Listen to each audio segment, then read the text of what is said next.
Beauty and the Prince. Once upon a time in a faraway land, a young prince lived in a shiny castle. The prince was handsome and kind, however suffered from schizophrenia, and had lost touch with his reality. "They are coming after me. They want to get rid of me because of the way I look. I'm a monster." Delusions of persecution is one of the symptoms. He feels as if others are out to get him. However, his hallucinations have made him see himself as a beast. He hallucinates that his servants are talking household objects. Wordly and helplessly, the castle servants never stop searching for a therapist who can heal the prince. 3 years later, in a nearby village, there's a young and beautiful girl named Belle, a beauty but a peculiar girl, who loves reading and is especially obsessed with psychology. She goes everywhere with her DSM-5. This is a book that holds all the known psychological disorders and their symptoms. One day, from this small town comes a handsome but arrogant hunter, Gaston. Though he has a handsome face, Gaston is self-centered and feels as if he is more important than everyone. Since Belle is the most beautiful girl in town, Gaston is determined to marry her. "Just look, I'm going to make Belle my wife," Gaston said to his loyal sidekick LeFou. "See, she is the only one in this town who is as beautiful as I am." To his surprise, Belle turned away Gaston's proposal. Belle told him, "I am not going to marry you, Gaston. I don't like you that way. You are always looking for attention. I think you might have a narcissistic personality disorder." He saw this as a criticism and did not take it well. One day, as Belle was picking out berries for her family, she went deeper and deeper into the woods and saw a splendid and beautiful castle appear in front of her.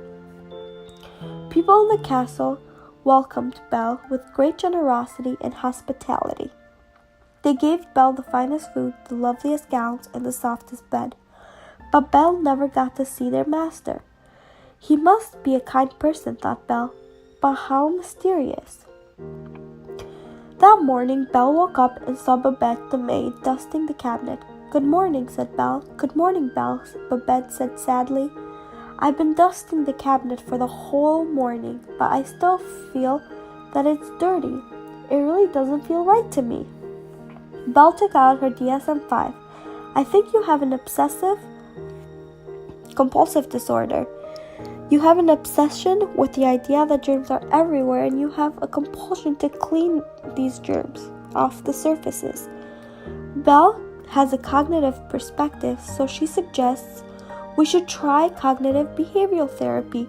This type of therapy combines cognitive therapy and behavioral